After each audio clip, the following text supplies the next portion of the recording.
A Warner é hoje um dos maiores conglomerados de entretenimento do mundo. Dona de propriedades intelectuais ultrafamosas como O Senhor dos Anéis, Harry Potter e a DC Comics, ela coleciona sucessos de crítica e bilheteria no cinema, tendo expandido seu negócio para programas de TV, streamings e canais de notícias. Mas você sabia que o império da Warner Brothers começou como uma aventura de 4 irmãos sonhadores? Eles eram imigrantes que juntaram todo o dinheiro da família para tentar viver o sonho de distribuir e depois de produzir seus próprios filmes. Eu sou o Revel, você está na UVP Capital e hoje vamos falar sobre a história da Warner. Nossa história começa em 1889 com a vinda da família Warner para os Estados Unidos. A família tinha origem judaica e morava na Polônia. O pai da família, Benjamin, era sapateiro e tinha migrado para os Estados Unidos um ano antes, em busca de condições melhores para sua família. Sua esposa e seus filhos foram no ano seguinte, quando o pai já tinha conseguido um emprego e preparado tudo para a vinda da família. Ao todo, o casal Warner teve 11 filhos. Alguns vieram com a mãe da Polônia e outros nasceriam no novo continente. Mas para nossa história, vamos focar em apenas 4 irmãos. Harry, Albert e Sam vieram da Polônia em 1889. Já Jack, o quarto irmão Warner, acabou nascendo em solo americano, sendo o mais novo do nosso quarteto protagonista. E uma coisa interessante de se mencionar é que o sobrenome Warner só surgiu quando eles vieram para a América, sendo que originalmente todos eles tinham sobrenomes judeus. Seria com esse sobrenome Warner que os 4 irmãos fariam história na indústria cinematográfica do começo do século XX. Toda a família teve que se virar desde cedo para ajudar na casa, tendo em vista a grande quantidade de filhos que os Warners tiveram. Somado a isso estava o fato de que Benjamin, o chefe da família, não tirava muita grana como sapateiro.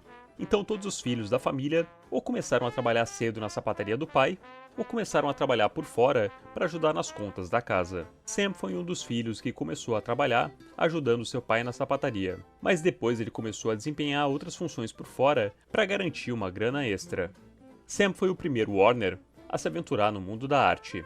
Ele começou fazendo alguns bicos em um centro cultural de ópera e teatro, e quando esse centro faliu, ele começou a trabalhar como projecionista em um parque de diversões local. Projecionista é o nome que era dado para quem mexia com rolos de filme do retroprojetor. O cinema do século XX era bastante diferente do que conhecemos hoje.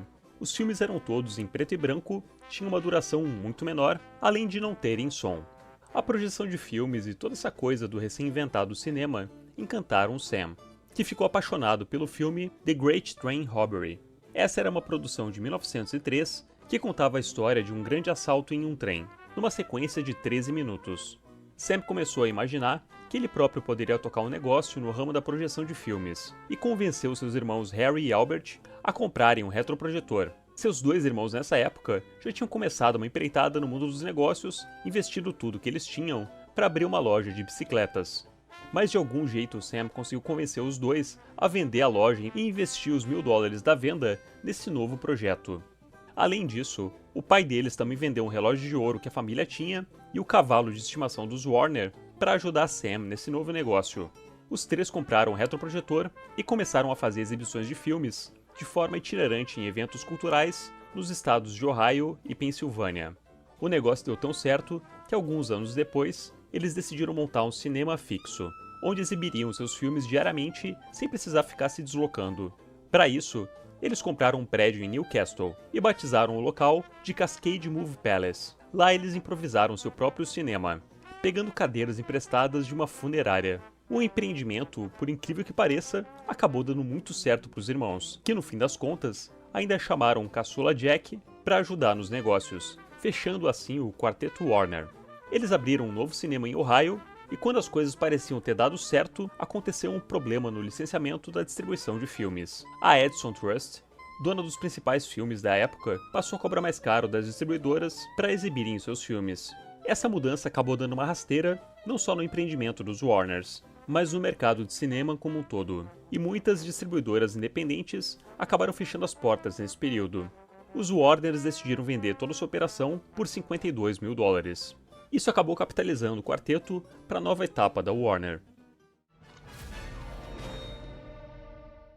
Ao perceberem que eles iriam deixar muito dinheiro na mesa ao pagar as licenças para distribuírem filmes alheios, os irmãos Warner começaram a idealizar um plano onde eles próprios iriam produzir seus filmes.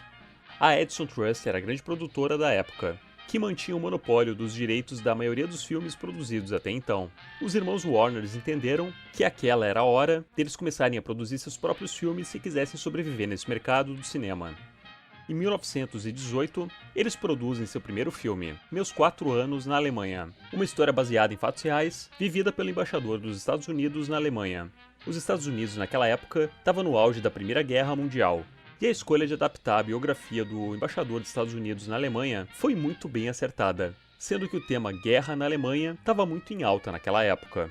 O filme foi um verdadeiro sucesso, e abriu espaço não só para que outros filmes fossem produzidos nas décadas seguintes, mas também para que os irmãos Warner criassem oficialmente seu próprio estúdio em Hollywood, a Warner Brothers. Jack, o irmão mais novo do quarteto, e Sam, o pioneiro da família no ramo cinematográfico, se tornaram responsáveis por encontrar novos roteiros e histórias que poderiam ser transformadas em filmes. Depois de alguns filmes bem mornos e com uma recepção fraca, o estúdio Warner lança Why Girls Leave Home, que conta a história de meninas rebeldes que, após brigarem com seus pais, se aventuram pela noite. Esse foi um filme que acabou se perdendo no tempo, e teve suas cópias originais destruídas pelo estúdio devido ao estado avançado de decomposição de grande parte do rolo. Esse filme colocou a Warner de volta aos trilhos, fazendo quase $500 mil em bilheteria. O grande sucesso que colocou Warner no mapa foi a série de filmes Rin Tin Tin, que retratava as aventuras de um pastor alemão que na vida real tinha sido trazido por um soldado americano dos campos de batalha na França. O cachorro foi treinado pelo soldado, e acabou se tornando o grande astro dos estúdios Warner. Vale lembrar que até esse momento, todos os filmes do cinema eram mudos. Eles começaram a ter música de fundo depois da compra da Vitagraph Studios pela Warner. Os irmãos Warner fizeram também a aquisição de uma rádio local, e começaram aos poucos a expandir essa ideia de companhia do entretenimento. A ideia deles era lançar filmes que tivessem músicas tão marcantes que as pessoas, ao voltarem para casa, ligassem o rádio na sua estação para poder ouvi-los de novo. Essa ideia de colocar som nos filmes não pareceu surtir efeito no início, mas Sam e seus irmãos queriam explorar essa ideia ao máximo. Toda essa vontade de se fazer um filme com som culminaria no primeiro filme com um diálogo sonoro da história. Em 1927, o filme The Jazz Singer é lançado. Apesar de 90% do filme ainda possuir diálogos escritos, os irmãos Warner queriam fazer com que o protagonista da história tivesse algumas falas em som, e que as músicas do filme tivessem também o seu som sincronizado com as imagens. Então o primeiro diálogo em áudio da história do cinema foi esse. Wait a minute, you ain't heard nothing yet. Wait a minute, I tell you ain't heard nothing. O fato do próprio personagem do filme dizer que nós ainda não ouvimos nada tem uma metalinguagem bem forte, e causou um verdadeiro alvoroço na audiência, agora que as pessoas perceberam que pela primeira vez na história poderiam ouvir a voz de seus astros. Isso iria mudar para sempre a indústria, e faria com que cada vez mais filmes optassem por esse recurso ao invés de continuarem mudos. Esse recurso de som, inclusive, seria a faísca que iria fazer com que o Walt Disney criasse o famoso curta Steamboat Willie, que já comentamos no episódio da Disney. No ano seguinte, a Warner lançaria um filme inteiramente falado chamado Lights of New York, que faria tanto sucesso que iria definir de vez esse novo modelo de filme com áudio falado. Agora, produzir qualquer filme mudo como antigamente seria visto como um suicídio comercial. E um ano depois disso, On With The Show seria lançado nos cinemas. Não só possuindo todas as falas do personagem em áudio, mas também estando com toda a sua imagem colorida. A Warner então criou não só filmes com som, mas também saiu do preto e branco para apresentar filmes com cores. E todo esse movimento de revolução dos filmes se iniciou com The Jazz Singer, que foi uma verdadeira revolução para o cinema americano. Houve, porém, um acontecimento bastante triste na produção do filme para a família Warner. Enquanto estavam trabalhando no filme, Sam começou a sentir fortes dores de cabeça e apresentar um forte sangramento no nariz. Ao visitar o hospital, as notícias não foram nada boas. Sam estava com uma infecção muito forte na cabeça, provavelmente causada por abscesso nos dentes e um quadro fortíssimo de sinusite não tratada. Hoje temos antibióticos que resolveriam esses problemas. Mas na época os tratamentos não foram efetivos, e o quadro de Sam começou a piorar muito. Ele acabou desenvolvendo uma sepse, entrou em coma e acabou falecendo apenas 2 dias antes do lançamento do filme do Jazz Singer. Os 3 irmãos Warner continuariam tocando o negócio, que acabaria crescendo cada vez mais. Durante a Grande Depressão, a Warner recebeu a aprovação do governo americano para se fundir à First National Studio. outra companhia gigantesca que já estava sob o controle da Warner, mas que até então não tinha recebido autorização para se juntarem por conta de um possível monopólio da indústria do cinema. A crise de 29 acabou sendo bem benéfica para a Warner nesse sentido, que acabou conseguindo autorização para aumentar o seu tamanho, alegando que estava fazendo aquilo por uma questão de sobrevivência. Nos anos 30, a Warner, inspirada pela Disney, começou a criar seus próprios Lefograms, que eram desenhos animados que passavam nas salas de cinema. Esses desenhos iriam acabar originando os Looney Tunes, desenhos animados bastante parecidos com os da Disney, porém um pouco mais sacanas, com o Pernalonga sendo uma figura muito mais elevada que o Mickey, por exemplo, que tinha um arquétipo muito mais heróico. Em paralelo a isso, também na década de 30, como os musicais começaram a perder popularidade, a Warner teve que se reinventar e começar a lançar uma série de filmes mais dramáticos e complexos sobre gangsters. Esses filmes fizeram muito sucesso e criariam uma nova moda em Hollywood. Essa temática de gangsters estava muito em alta por causa da condenação do Al Capone em 1931 por sua negação de impostos. E os estúdios souberam surfar muito bem esse tema para poder criar seus filmes. Esses filmes que romantizavam o estilo de vida gangster começaram a não agradar o governo americano, que começou a censurar muitas dessas produções. A Warner começou a fazer filmes de guerra novamente quando a Segunda Guerra Mundial começou, sendo Casablanca o filme mais bem avaliado pela crítica desse período. A Warner, que desde sempre foi uma empresa bastante lucrativa, se tornou uma máquina de fazer dinheiro depois da Segunda Guerra Mundial.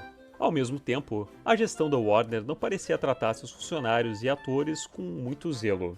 Um exemplo disso foi o caso da atriz Olivia Havilland, que após processar o Warner por uma quebra de contrato, foi impedida de continuar trabalhando pelo simples fato de que os executivos da Warner advertiram todos os outros estúdios do mercado que eles não deveriam contratá-la. Houveram várias outras denúncias de não cumprimento de reajustes salariais demandados pelo sindicato dos atores, além de vários outros problemas nessas questões trabalhistas. Jack Warner, que agora era o chefão da companhia, era conhecido por ser bastante linha dura e não aceitava demanda de atores ou de sindicatos, o que acabou resultando numa das primeiras greves em larga escala de Hollywood, que durou mais ou menos um mês e paralisou toda a indústria. Quando os executivos da Warner foram intimados a dar depoimento no Congresso americano sobre toda essa questão, eles simplesmente jogaram a culpa nos comunistas, dizendo que a ideologia deles estava infectando o sindicato dos atores. A questão acabou ficando meio que por isso mesmo, e a Warner seguiu fazendo seus filmes e fazendo dinheiro. Em 1956, a Warner finalmente iria listar suas ações na bolsa americana. Jack, o mais novo do quarteto original, que agora parecia ser o grande chefe das operações, tramou um plano para deixar seus irmãos para trás e pegar a companhia para si próprio. Ele fez um acordo com alguns banqueiros e juntos fizeram uma compra massiva das ações da Warner que antes pertenciam a Albert e a Harry, sem avisar o plano para nenhum dos dois. Os irmãos continuariam na Warner, mas com controle muito abaixo de Jack, que agora possuía quase que 90% da empresa. A Warner foi muito relutante no primeiro momento em aceitar que estava perdendo espaço para a TV, assim que as famílias começaram a comprar os aparelhos em 1949. Qualquer menção de televisores eram proibidos nos scripts e em qualquer cena dos filmes da Warner. Esse boicote à TV obviamente não funcionou, e para não morrerem na praia, o conglomerado Warner teve que se adaptar e deixar de mirar apenas nos cinemas para migrar também para a TV.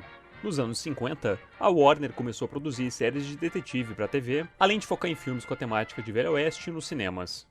E nos anos 60, apesar de um leve declínio nas suas produções, a Warner continuava lucrativa, porém sem qualquer toque de genialidade da sua época de ouro do cinema.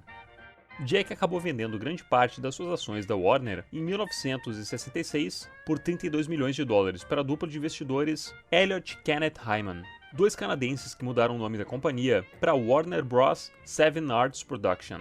Os dois acabariam pulando fora da companhia apenas 2 anos depois, vendendo sua parte da empresa por 64 milhões de dólares para o conglomerado Kinney, que 1 ano antes tinha comprado uma marca de quadrinhos chamada DC Comics. Quem estava na chefia da Kinney era Steve Ross, que a partir daqui passou a ser o responsável pelo conglomerado que agora passou a se chamar Warner Communications. Sob a nova administração, a Warner Communications começa a produzir filmes que se tornariam clássicos do cinema, como Laranja Mecânica de Kubrick, O Exorcista de William Friedkin e Caminhos Perigosos, de Martin Scorsese. Esses filmes mudaram a forma de se fazer cinema, mostrando o quanto o trabalho bem feito de um diretor poderia impactar na qualidade final da obra. Em paralelo ao bom desempenho da Warner nos cinemas, para diversificar o negócio e atingir novos nichos, eles compraram a empresa de tecnologia Atari, em 1976. Além disso, a divisão de quadrinhos também ia muito bem, com o Superman e o Batman sendo os dois carros-chefes da DC. E como a Warner Communications era dona da propriedade intelectual da DC, em 1978, eles experimentam trazer a história do Superman para o cinema. Essa foi uma decisão muito acertada, e além de gerar várias sequências, pavimentou o caminho para a criação de mais filmes de herói que acabariam se tornando uma verdadeira febre nos anos seguintes. Em 1989, temos um primeiro filme sério do Batman, que deixava toda a galhofa do Batman dos anos 60 de lado e optava por seguir uma versão mais dark do personagem.